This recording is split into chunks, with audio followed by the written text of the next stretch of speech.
بسم الله الرحمن الرحيم. اللهم صل على سيدنا ومولانا محمد وعلى آل سيدنا محمد صلى الله تعالى عليه وآله وسلم. اللهم ربنا افتح علينا حكمتك وانشر علينا رحمتك يا ذا الجلال والإكرام. اللهم رب يسر ولا تعسر وتمم بالخير. اللهم رب زدني علما. تو محترم طلباء، ہم آج فارسی قواعد و انشاء کا سبق شروع کرتے ہیں، اور آج جو ہمارا سبق ہے وہ ہے درس نمبر 4 سے، اور آج ہم آپ کو 2 سبق پڑھائیں گے، درس نمبر 4 اور درس نمبر 5۔ درس نمبر 4 آپ دیکھ سکتے ہیں، درس نمبر 4 ہے مرکب توصیفی۔ کیا ہے؟ مرکب توصیفی۔ آپ اس کا خلاصہ یاد رکھ لیں۔ مرکب توصیفی، مرکب کا معنی آتا ہے ملا ہوا، اور مرکب توصیفی یہ 2 چیزوں سے مل کر بنتا ہے۔ کتنی چیزوں سے؟ 2 چیزوں سے۔ یعنی مرکب توصیفی میں 2 چیزیں ہوں گی، ایک تو موصوف ہوگا اور ایک صفت ہوگی۔ ایک موصوف ہوگا اور ایک صفت ہوگی۔ موصوف کسے کہیں گے؟ تو آپ سادہ سا تعریف جو ہے یاد رکھیں۔ موصوف کہ جس کی اچھائی یا جس کی برائی یا جس کی کیفیت بیان کی جاتی ہے وہ موصوف ہوتا ہے، اور صفت جس کے ذریعے اچھائی، برائی یا کیفیت بیان کی جائے وہ کیا ہوتی ہے؟ وہ کیا ہوتی ہے؟ وہ صفت ہوتی ہے۔ جیسے کہ مثال کے طور پر آپ کو میں ایک مشہور مثال دوں، مشہور مثال، جیسے کہ آپ نے کہا جامع سفید، جامع سفید، سفید کپڑا۔ آپ نے کپڑے کی جو کیفیت بیان کی ہے وہ کس کے ذریعے ہے؟ سفید کے ذریعے۔ تو لفظ سفید کے ذریعے چونکہ آپ نے کپڑے کی کیفیت بیان کی کہ کپڑے کی کیفیت کیا ہے؟ سفید، کپڑا سفید ہے۔ تو جو آپ کپڑے کی جو کیفیت بیان فرما رہے ہیں کس کے ذریعے؟ لفظ سفید کے ذریعے۔ تو سفید ہوئی اس کی صفت، اور کس کی آپ کیفیت بیان کر رہے ہیں؟ کپڑے کی، تو کپڑا ہوا موصوف، موصوف اور صفت۔ تو یہی بات یاد رکھیں کہ مرکب توصیفی جو موصوف اور صفت سے مل کر بنے۔ صفت کی تعریف ہو گئی، موصوف کی تعریف ہو گئی۔ اب انہوں نے کچھ قواعد بیان کیے ہیں، وہ باتیں آپ یاد رکھ لیں۔ سب سے پہلا انہوں نے قاعدہ بیان یہ کیا ہے کہ فارسی میں زیادہ تر یہ ہوتا ہے کہ موصوف پہلے آتا ہے اور صفت جو ہے بعد میں آتی ہے۔ یہ زیادہ تر ہے، لیکن کبھی کبھی اس کا الٹا بھی ہو جاتا ہے کہ صفت پہلے آ جائے، موصوف بعد میں آ جائے۔ اور اردو میں کیا ہوتا ہے کہ صفت پہلے آتی ہے، موصوف بعد میں آتا ہے۔ فارسی میں یہ ہے کہ فارسی میں موصوف پہلے، صفت بعد میں، اور اردو میں صفت پہلے، موصوف بعد میں۔ یہ بات آپ یاد رکھیں۔ جیسا کہ آپ نے ماقبل میں ابھی سماعت کیا کہ اضافت کی 3 علامتیں ہوتی ہیں، کسرہ، یائے مجہول، حمزہ مکسور۔ وہی بالکل تینوں علامتیں وصفیت کی بھی ہے، وہی 3 علامتیں وصفیت کی بھی ہے، کسرہ، یائے مجہول، حمزہ مکسور۔ اب دیکھو انہوں نے پھر اس کے بعد ایک قاعدہ بیان کیا۔ ایک قاعدہ بہت شاندار قاعدہ اور فائدہ مند قاعدہ ہے، آپ طالبان جو ہے طلبہ کرام اس کو یاد رکھیں۔ آپ نے پڑھا ابھی کہ فارسی میں موصوف پہلے ہوتا ہے، صفت بعد میں ہوتی ہے، اردو میں صفت پہلے، موصوف بعد میں۔ تو آپ نے یہ جو پڑھا کہ موصوف پہلے آتا ہے فارسی میں اور صفت بعد میں، تو یہ قاعدہ اکثریہ ہے، یعنی زیادہ تر ایسا ہوتا ہے۔ لیکن کبھی کبھی ایسا بھی ہو جاتا ہے کہ صفت پہلے آ جاتی ہے، موصوف بعد میں آتا ہے۔ تب انہوں نے یہ بیان کیا ہے کہ جو وصفیت کی جو 3 علامتیں ہیں، یہ علامتیں تب لگائیں گے موصوف پہ جبکہ موصوف پہلے ہو، صفت بعد میں ہو۔ لیکن اگر ایسا ہو جائے کہ صفت پہلے آ جائے، موصوف بعد میں ہو، تو پھر علامتیں نہیں لگتی، یہ بڑی بات ہے، علامتیں نہیں لگتی، بہت فائدہ مند بات ہے۔ تو علامتیں کب لگاتے ہیں؟ جب موصوف پہلے ہو صفت بعد میں ہو، لیکن اگر صفت پہلے آ جائے اور موصوف بعد میں ہو تو علامتیں نہیں لگتی۔ جیسے مثال کے طور پر آپ نے ما قبل میں ابھی پڑھا آب شیری، میٹھا پانی، با کے نیچے زیر ہے، با موصوف ہے، موصوف کے نیچے کیا ہے؟ زیر ہے۔ یہاں علامت اب لگائیں گے، بالکل ٹھیک ہے کہ موصوف پہلے ہے صفت بعد میں ہے، لیکن اگر ایسا ہو جائے کہ شیری پہلے آ جائے آب بعد میں آ جائے اور آپ یہ کہیں شیری آب، تو اب یہاں پر شیری آب آپ کو نہیں کہنا ہے، شیری آب نہیں کہنا، علامتیں اب نہیں لگیں گی۔ بہت مشہور انہوں نے مصنف نے بھی مثال دی ہے ایک، کہ جب جیسے کہ بزرگ خدا اور اسی طرح خدائے بزرگ، جب آپ خدائے بزرگ کہیں گے تو علامت لگیں گی، خدا موصوف ہے اور بزرگ صفت ہے، لیکن بزرگ پہلے آ جائے خدا بعد میں آ جائے تو پھر علامت نہیں لگیں گی۔ بزرگ خدا آپ کو نہیں کہنا، بزرگ خدا۔ یہ دیکھیں، اب آپ دیکھیں میں نے بحث کا خلاصہ کر دیا ہے، اب یہاں دیکھ لیں۔ مرکب توصیفی جو صفت اور موصوف سے مل کر بنے، جیسے کہ جام ہے سفید، سفید آب شیری، سفید کپڑا میٹھا پانی۔ صفت وہ لفظ ہے جس سے کسی کی اچھائی، برائی یا کیفیت بیان کی جائے، موصوف وہ اسم ہے جس کی صفت بیان کی جائے، جیسے کہ جامع سفید میں جامع موصوف اور سفید صفت ہے۔ فارسی میں اکثر موصوف پہلے صفت بعد میں آتی ہے، اردو میں صفت پہلے موصوف بعد میں آتا ہے۔ وصفیت کی علامت کسرہ، یا مجہول، حمزہ مکسور۔ صفت عموماً موصوف کے بعد آتی ہے اور اس صورت میں موصوف کے آخر میں زیر لاتے ہیں، جیسے کہ آسمان کبود، نیلگو آسمان، قصر بلند، اونچا محل۔ اب انہوں نے جو ہے ایک قاعدہ بیان کیا ہے، وہ یہ کہ یا مجہول کا استعمال کب کرتے ہیں۔ تو یا مجہول کا استعمال کرنے کا طریقہ کیا ہے، انہوں نے بتایا کہ اگر موصوف کے آخر میں واو یا الف ہو، آپ کو موصوف کو دیکھنا ہے کہ موصوف جو ہمارا ہے اس کے آخر میں واو یا الف تو نہیں ہے۔ اگر واو یا الف اگر موصوف کا آخر میں ہو تو اس پر ہم یا مجہول بڑھاتے ہیں، جیسے کہ روئے زیبا، رو، را اور وا، تو آخر میں کیا واو ہے۔ اسی طرح خدا تو آخر میں الف ہے، تو لہذا جب اس کو ترکیب میں لائیں گے تو جب یہ موصوف ہو تو پھر جو ہے اس پر ہمیں کیا بڑھانا ہے؟ یا مجہول بڑھانا ہے، زیر نہیں بڑھانا ہے اور نہ حمزہ مکسور بڑھانا ہے، بلکہ کیا بڑھانا ہے؟ یا مجہول۔ کب؟ جب کہ موصوف کے آخر میں واو ہو یا الف ہو تو اس پر یا مجہول بڑھائیں گے۔ اب میں نے بیان کیا تھا کہ کبھی کبھی ایسا ہوتا ہے کہ صفت پہلے آ جاتی ہے، اسی کا بیان ہے۔ کبھی کبھی صفت موصوف سے پہلے آ جاتی ہے، ایسی صورت میں زیر کی ضرورت نہیں رہتی، جیسے بزرگ خدا۔ اب طالبان آپ دیکھیں یہاں پر فارسی کی ترکیب دی ہوئی ہے، آپ کو جو ہے اس کا اردو میں ترجمہ کرنا ہے تو ترجمہ کر دیتے ہیں۔ آپ حضرات مفردات کو یاد رکھیے گا۔ مداد کوتاہ لکھا ہے اردو میں، ترجمہ کرو۔ مداد کوتاہ، مداد کا معنی پینسل، کوتاہ معنی چھوٹا، تو مداد کوتاہ چھوٹی پینسل۔ جانور وحشی، جنگلی جانور، جانور کا معنی جانور، وحشی جنگلی، جنگلی جانور۔ سگے سیاہ، کالا کتا۔ انبئی ترش، انبا معنی آم، ترش معنی کھٹا، کھٹا آم۔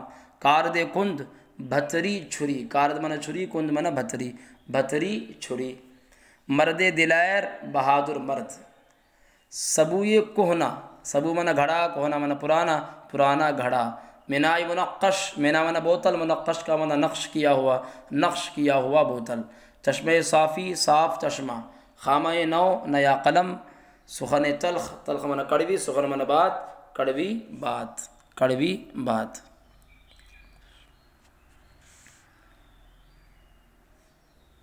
اب لکھا ہے کہ فارسی بناؤ، یہ اردو کے ورڈس ہے اور اردو کی ترکیب ہے، اس کو جو ہے ہمیں فارسی بنانا ہے، تو آپ فارسی بنا لیجئے۔ بڑی بہن، بہن کی فارسی ہمشیر آتی ہے، آپ بڑی کی فارسی جو ہے کبیر بھی لا سکتے ہیں، اور کلا بھی آتا ہے۔ ہمشیر کلا، بڑی بہن، یا ہمشیر کبیر بڑی بہن دونوں لگا سکتے ہیں۔ بوڑھا باپ، پدر پیر۔ میں نے آپ کو کہا تھا کہ اردو میں صفت پہلے آتی ہے، موصوف بعد میں آتا ہے، لیکن جب ہم اس کا فارسی بنائیں گے تو موصوف کو پہلے لانا ہے اور صفت کو بعد میں لانا ہے۔ تو بوڑھا باپ میں موصوف کون ہے؟ باپ موصوف ہے، بوڑھا اس کی صفت ہے، تو لہذا پہلے ہم باپ کی فارسی لائیں گے پھر اس کے بعد بوڑھے کی۔ تو بوڑھا باپ، پدر پیر، ٹھنڈا پانی، آب سرد، چالاک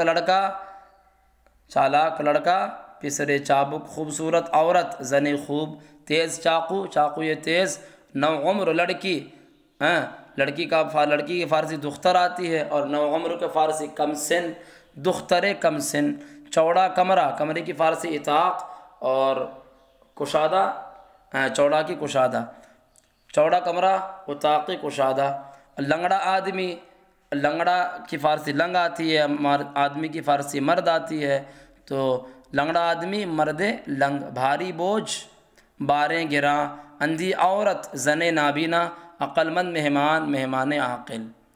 تو حضرات طلبہ کرام، ہمارا ایک سبق مکمل ہو گیا ہے۔ اب آپ درس نمبر 5 میں آئیں۔ درس نمبر 5 جو ہے مختصر میں ہے، اس لیے ہم اس کو بھی پڑھا دیتے ہیں۔ درس نمبر 5 میں بیان ہے واحد اور جمع کا۔ واحد اور جمع کا۔ واحد آپ جانتے ہیں، جمع بھی جانتے ہیں، تو واحد کی مصنف تعریف کرتے ہیں کہ واحد جس کلمے سے کوئی ایک چیز سمجھی جائے اسے واحد کہتے ہیں۔ جیسے پسر کا معنی لڑکا، چشم ناک، ایک چیز سمجھی جا رہی ہے۔ جمع جس کلمے سے ایک قسم کی کئی چیزیں سمجھی جائے اسے جمع کہتے ہیں۔ جیسے کہ پسران، بہت سارے لڑکے، تو ایک ہی چیز ہے، اور ایک ہی چیز سے جو ہے بہت ساری چیزیں ہمیں سمجھ میں آ رہی ہے۔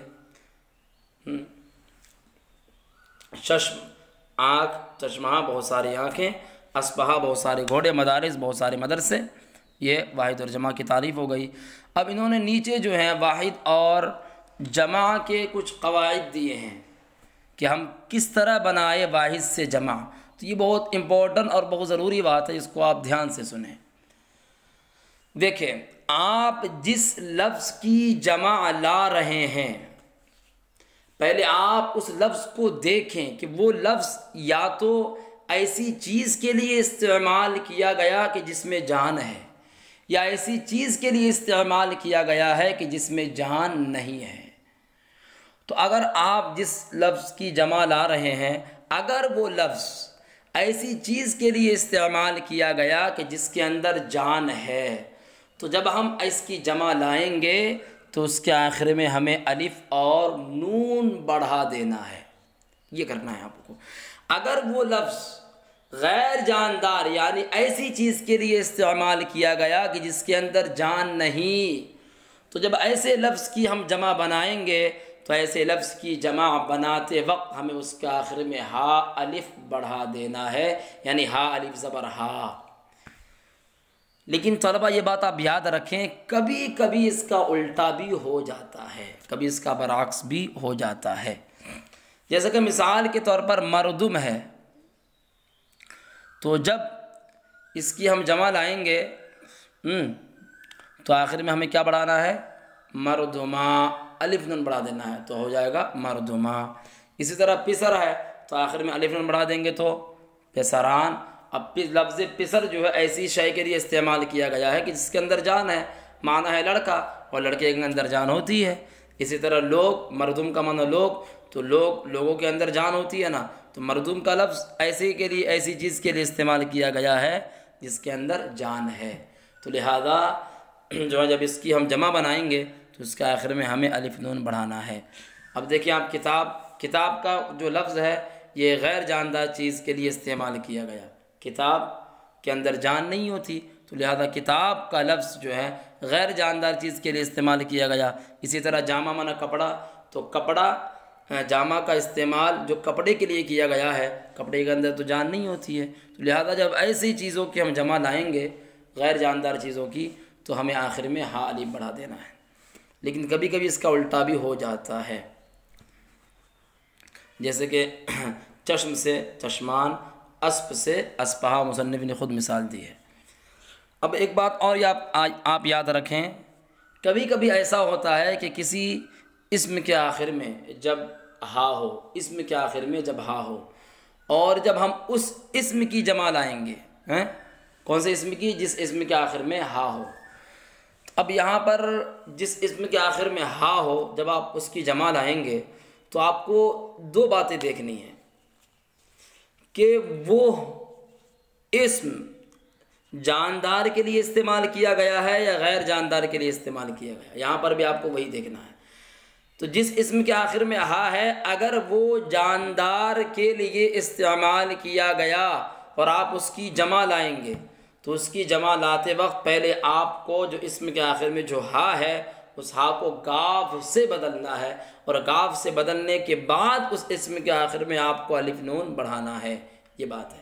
لیکن اگر وہ اسم غیر جاندار کے لیے استعمال کیا گیا تو آپ کو آخر میں جو ہا دکھ رہا ہے اس کو گاف سے نہیں بدلنا، بلکہ ہا کو ہی گرا دینا ہے، اور ہا کو گرانے کے بعد ہی اس کا آخر میں ہا الف بڑھانا ہے۔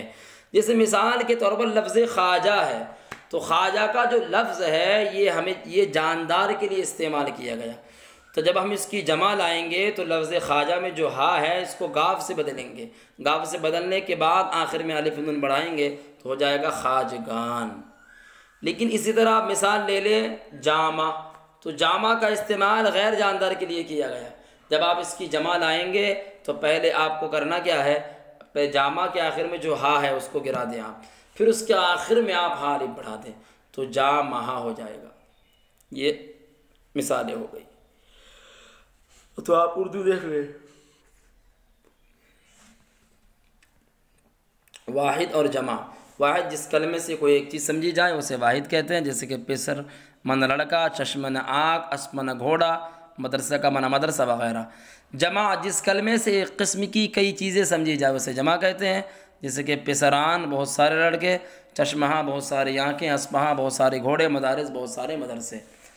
تنبیہ، جاندار کی جمع کے لیے آخر میں عموماً الف نون بڑھاتے ہیں اور غیر جاندار کے لیے ہا بڑھاتے ہیں، جیسے مردم مردمہ، پسر پسر سے پسران، زن سے زنان، چشم سے چشمہ، کتاب سے کتابہ، جامع سے جامہ۔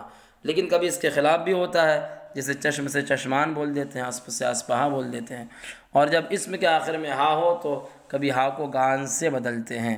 تو وہی بدلیں گے تب جو میں نے آپ کو قاعدہ بتایا کہ اگر وہ جاندار کے لیے استعمال کیا گیا ہے تو ہا کو گاف سے بدلنا ہے، لیکن اگر جاندار کے لیے استعمال نہیں کیا گیا تو ہا کو گاف سے نہیں بدلنا ہے بلکہ ہا کو ہی گرا دینا ہے، جیسے بندے سے بندگان اور خواجہ سے خواجگان۔ اب دیکھیں، آپ اردو میں ترجمہ کرو لکھا ہوا ہے، فارسی ہے، اس کا آپ کو اردو میں ترجمہ کرنا ہے، تو اردو میں ترجمہ کر لیتے ہیں۔ چشمان سرخ، لال آنکھیں، تو دیکھیں آپ جمع بنایا گیا چشم کی تو الف نون بڑھا کر، چشمان سرخ لال آنکھیں۔ ارکان اسلام، اسلام کے فرائض، لانا مرغ پرندے کا گھونسلہ، لانا کا من گھونسلہ، مرغ من پرندہ، پرندے کا گھونسلہ مرکب اضافی ہے۔ کتاب کہنا، پرانی کتاب مرکب توصیفی ہے، کتاب من کتاب، کہنا من پرانا، کتاب کہنا پرانی کتاب۔ برگہائے درخت، درخت کے پتے، برگ من پتے جمع ہے، برگہائے درخت، درخت کے پتے۔ انبئی شیری، میٹھا آم۔ جانوران وحشی، جنگلی جانور۔ چوب خشک، سوکھی لکڑی۔ مداد ہائے حامد، حامد کی پینسلیں۔ قلم ہائے قشنگ، بہت سارے خوبصورت قلم۔ قشنگ کا معنی خوبصورت آتا ہے۔ تو فارسی ہے، یہ اردو ہے، اس کا ہمیں جو ہے فارسی بنانا ہے۔ سبز رومال، دستمال سبز، دستمال کا معنی رومال آتا ہے، تو سبز رومال، دستمال سبز۔ روٹی کے ٹکڑے، ٹکڑے کی فارسی پارا آتی ہے، تو جمع لانا ہے پارہائے نان، نان کا معنی روٹی، روٹی کے ٹکڑے پارہائے نان۔ کتاب کا ورق، ورق کتاب۔ درخت کے پتے، برگہائے درخت۔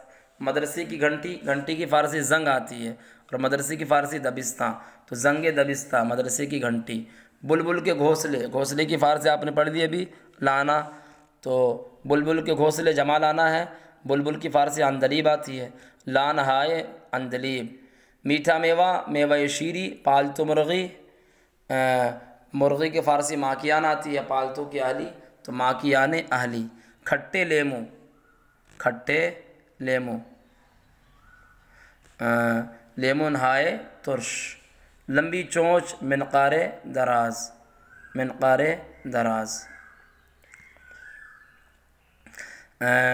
چونچ کی فارسی منقار آتی ہے اور لمبی کی فارسی دراز، تو لمبی چونچ منقار دراز۔ تو ہمارا سبق مکمل ہو گیا، آپ حضرات دیکھ لیں واحد و جمع اور مرکب توصیفی کے بحث، درس نمبر 4 اور درس نمبر 5۔ اللہ سب کو علم نافع عطا فرمائے۔